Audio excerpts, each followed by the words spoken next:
కడప జిల్లా బ్రహ్మంగారి మఠం నేలటూరులో ఏర్పాటు చేసిన సమావేశంలో జెడ్పీటీసీ రామగోవిందరెడ్డి మాట్లాడుతూ గత వారంలో కొందరు నేలటూరు పంచాయతీలో తెలుగుదేశం పార్టీకి 500 ఓట్లు మెజారిటీ తెస్తామని బీరాలు పలికారని 500 కాదు కదా 100 ఓట్లు తెలుగుదేశం పార్టీకి మెజారిటీ వచ్చినా తాను జెడ్పీటీసీ పదవికి రాజీనామా చేస్తూ రాజకీయం మానుకుంటా అని బహిరంగంగా సవాల్ విసిరారు.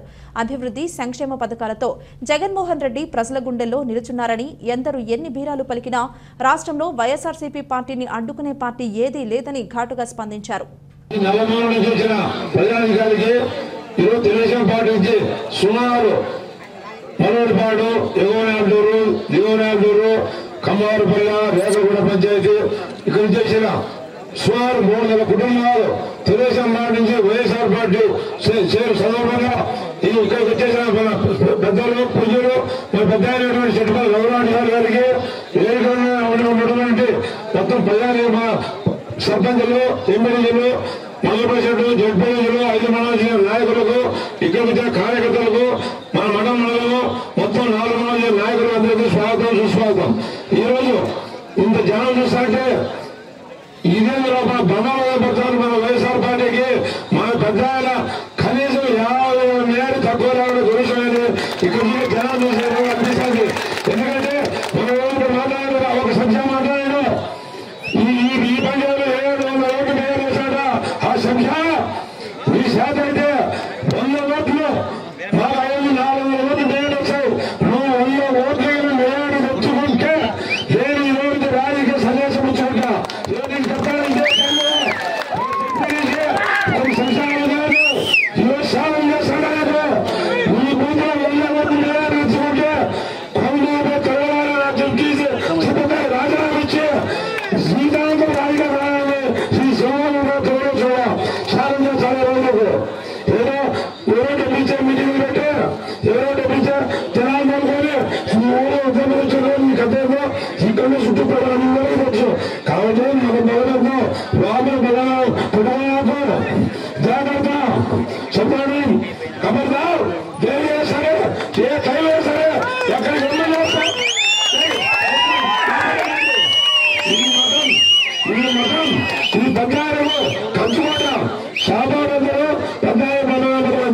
కాబట్టి జాగ్రత్తగా మీరు మాట్లాడుకోండి. వారిని చెప్తాం హిందూ ఎందుకంటే 20 మంది తక్కువ తయారు చేస్తాం. 20 మంది తక్కువ తయారు చేసే కెపాసిటీ మాకు అవుతుంది. కాబట్టి జాగ్రత్తగా మాట్లాడుకోండి. మీరు ప్రజలకు అమలుకోండి, ప్రజల అభివృద్ధి ఓటించుకోండి, మీ శాస్త్రం కలిసండి, సమాధానం ఓడిపోండి, మా సమాధానం లేదు. కాబట్టి ఎప్పుడైనా ప్రజలు అభిమానం సంపాదించుకోండి, 4 ఓట్లు సంపాదించుకోండి. మీటింగ్ వచ్చాను వాళ్ళు దొక్కుతా ఇది దొక్కుతా ఏది దొక్కాను ఏం దొక్కుతా దొక్కుతా నేను ఎవరి మా దొక్కుతాను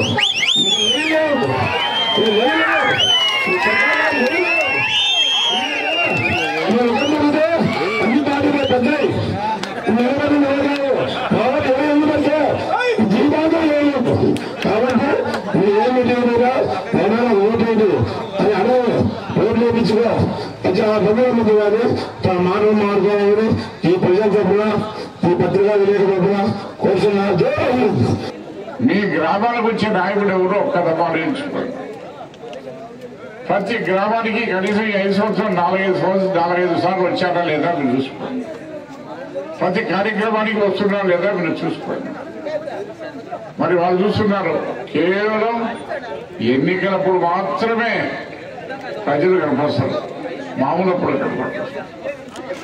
నేను ఎన్నిసార్లు ప్రతి గ్రామానికి వచ్చాను, ఇంటింటికి వచ్చాను. తెలుగుదేశం పార్టీ ఏ రకంగా వస్తున్నారో కథ ఆలోచించుకోండి. మరి అన్నిటికంటే మించి తెలుగుదేశం ప్రభుత్వంలో 5 సంవత్సరాలు 14 నుంచి 19 వరకు ఉన్నారు. మీకు కానీ మీ కుటుంబానికి కానీ మీ ప్రాంతానికి కానీ మీ గ్రామానికి కానీ ఏమైనా చేసినాడా? ఇప్పుడు 19 నుంచి 24 వరకు జగన్మోహన్ రెడ్డి గారు వచ్చాక ఏం చేశారో ఎంతవరకు మీ కుటుంబాలకు లభించేవద్దు ఆలోచించుకోండి. మరి ఒక్క బేరీ చేసుకోండి. మరి అన్నిటికి మించి ఇంకోటి, ప్రతి ఒక్కరికి కూడా ఈరోజు నేను చూస్తున్నాను, మీ యొక్క పంచాయతీగా తీసుకుంటా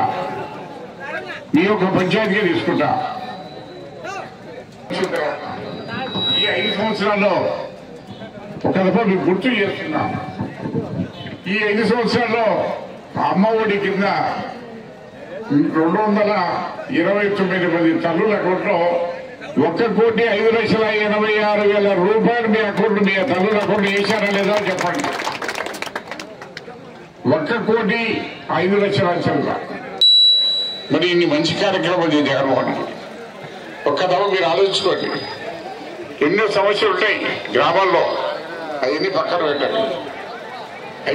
పెట్టండి. ఖచ్చితంగా మనం మీరు మా సమస్య కాదు, ప్రజలకు మంచి జరగాలనుకుంటే సరైన నిర్ణయం తీసుకోండి. ప్రజలకు న్యాయం జరగాలంటే సరైన నిర్ణయం తీసుకోండి. ఈరోజు పొరపాటు పడితే ఈ సంక్షేమ పత్రాలు ఏవి ఉండవు, అన్ని రకాల మళ్ళా ఇబ్బందులు వస్తాయి. మరి ఒక దెబ్బ ఆలోచించుకొని ప్రతి ఒక్కరు ఇన్ని కోట్ల రూపాయలు మీ యొక్క మధ్య 14,40,00,000 వేశారు. అటువంటి మళ్ళా రావాలంటే జగన్మోహన్ రెడ్డి గారు రావాలి.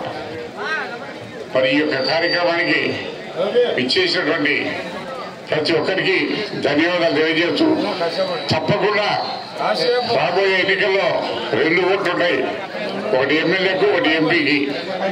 ఖచ్చితంగా 2 కూడా మన ఫ్యాన్ గుర్తుకు వేసి జగన్మోహన్ రెడ్డి గారు అధికారంలోకి తీసుకొచ్చాక నేను శాసనసభ్యుడిగా, అవినాష్ రెడ్డి గారు పార్లమెంట్ సభ్యుడిగా గెలిస్తే కేంద్రం నుంచి వచ్చే రాబడేటువంటి ఫండ్స్ కానివ్వండి, రాష్ట్రంలో సంక్షేమ పాలన రావాలంటే 100% మళ్ళీ జగన్మోహన్ రెడ్డి గారు రావాలి.